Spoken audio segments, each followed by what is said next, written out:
Calcium nitrate fertilisers के बारे में। तो कौन कौन सी क्रॉप पर आप इफ्को का कैल्शियम नाइट्रेट दे सकते हैं, इसके अलावा इसका कितना डोज है और इसमें कितना कंटेंट है, कितना कैल्शियम की मात्रा है, कितना नाइट्रेट की मात्रा है, और कैल्शियम की कमी के कारण हमारी फसलों में कौन से लक्षण दिखाई देते हैं और हमको अपनी फसलों में इफ्को का कैल्शियम नाइट्रेट कितना देना चाहिए, आपको A to Z जानकारी मिलने वाली है।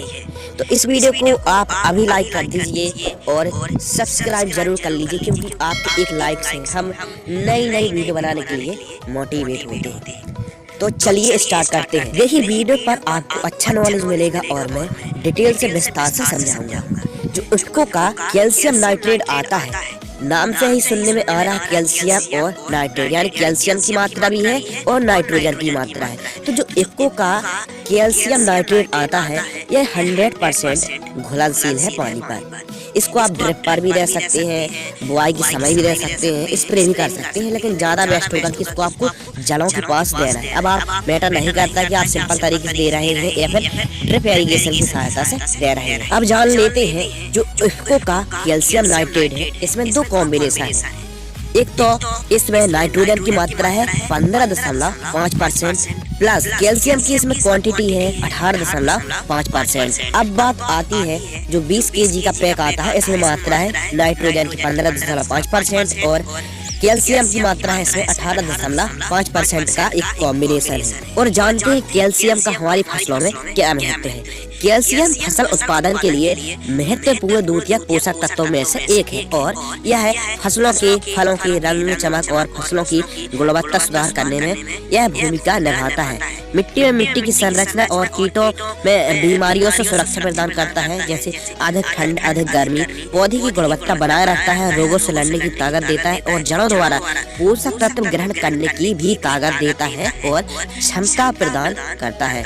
उत्पादन में भी काफी अहम भूमिका निभाता है। और नाइट्रोजन का मुख्य मार्ग होता है कि वनस्पति के विकास में नाइट्रोजन की काफी आवश्यकता होती है। क्लोरोफिल की कमी रहती है तो भी नाइट्रोजन से दूर हो जाती है और उत्पादन में भी नाइट्रोजन की काफी भूमिका रहती है। हमारे किसान भाई नाइट्रोजन का महत्व जानते हैं, तो उसके बारे में ज्यादा एक्सप्लेन नहीं कर रहा हूँ। ये समझ लीजिए कि आपको जो इफ्को कंपनी का कैल्शियम नाइट्रेट आ रहा है इसके बारे में हम जानते हैं। सबसे पहले तो जानते हैं कि कैल्शियम की कमी के कारण हमारी फसलों में क्या लक्षण दिखाई देते हैं। तो पत्ते आइट साइड से पीले पड़ने लगते हैं, फल अच्छी तरीके से परिपक्व नहीं होते हैं, फसलों की चमक कमजोर हो जाती है और फल फूल आकार साइज अस्त व्यस्त हो जाते हैं और कमजोर हो जाते हैं। इसके अलावा जड़ों के द्वारा प्लांट से भोजन नहीं बना पाता है, नई पत्तियां और टहनियां अच्छी तरीके से विकास नहीं होती है, नई पत्तियां बेकलर और पीली नजर आने लगती हैं, पौधे की जड़ें अच्छी तरीके से विकास नहीं कर पाती हैं और फल का आकार साइज छोटे रह जाता है। इसके अलावा जो मिट्टी है और हमारा प्लांटेशन है, दोनों की संरचना को सुधार करता है। तो यह कमी दिखती है कैल्शियम की कमी के कारण। अब नाइट्रोजन की कमी है तो हमारे किसान भाई जानते ही हैं कि नाइट्रोजन का क्या महत्व है। यदि सरल शब्दों में कहा जाए, यदि आप अपनी फसलों में कैल्शियम नाइट्रेट को देंगे तो न केवल नाइट्रोजन की कमी दूर होगी, बल्कि आपकी फसलों में अच्छी तरीके से उपज उत्पादन, फसलों में रंग चमक आकार साइज में वृद्धि होगी, जो फल है फूल है उनकी संख्या में भी वृद्धि होगी, प्लांटेशन फसल स्ट्रेस में नहीं जाएगी, अधिक टेम्परेचर हाई लो टेम्परेचर से हमारी फसलों में काफी राहत रहती है, काफी बचा कर रखता है कैल्शियम नाइट्रेट। अब बात आती है इसके डोज के बारे में, क्रॉप स्प्रे के बारे में और प्राइस के बारे में। देखिए, इसको देने का यदि सही समय की बात की जाए तो बुआई के समय भी दिया जाता है, वनस्पतिक अवस्था में भी दिया जाता है, फूल फल आने की स्टेज में भी दिया जाता है। आप कुछ यूँ समझ लीजिए कि यदि आप बुआई के समय इसको नहीं दे पाए हैं तो आप फूल या फल आने की स्टेज में या फूल फल आने की स्टेज से पहले यदि देंगे तो काफी ज्यादा बेनिफिट होगा। जब आपकी फसल 70 दिन से कम की है तो भी आप दे सकते हैं, 30-40 दिन की है तो भी आप दे सकते हैं। और 1 एकड़ में जो डोज है आपको इसको स्प्रे नहीं करना है, यदि स्प्रे करना है तो उसका डोज अलग है। इसको आपको जड़ों के पास देना है, यूरिया की भांति छिड़कना है। प्रति एकड़ की दर से आपको 20 से 25 किलोग्राम 1 एकड़ में देना चाहिए। इसको आप 2 भागों में बांट लें और 2 बार में 1 महीने में यानी 30 दिनों में आपको 15-15 दिन के अंतराल में आप एक बार में 10 किलोग्राम और दूसरी बार में आपको 10 किलोग्राम देंगे। ड्रिप की सहायता से देंगे तो ही बेस्ट रहेगा। ये 100% घुलनशील है। और यदि आप इसको स्प्रे कर रहे हैं तो पंप में आपको 1 एकड़ में 1 से 2 किलोग्राम स्प्रे किया जाता है, वो भी वनस्पतिक अवस्था में।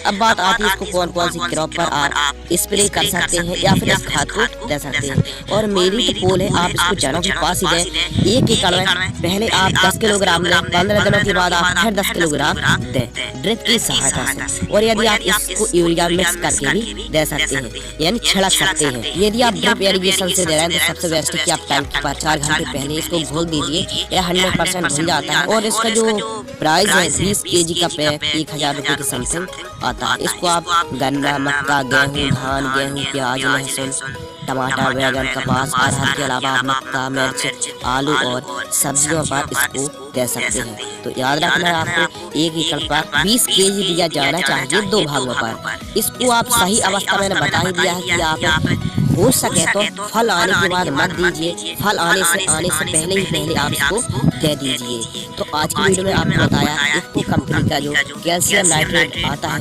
उसकी संपूर्ण जानकारी। वीडियो यदि पसंद आए तो लाइक करें।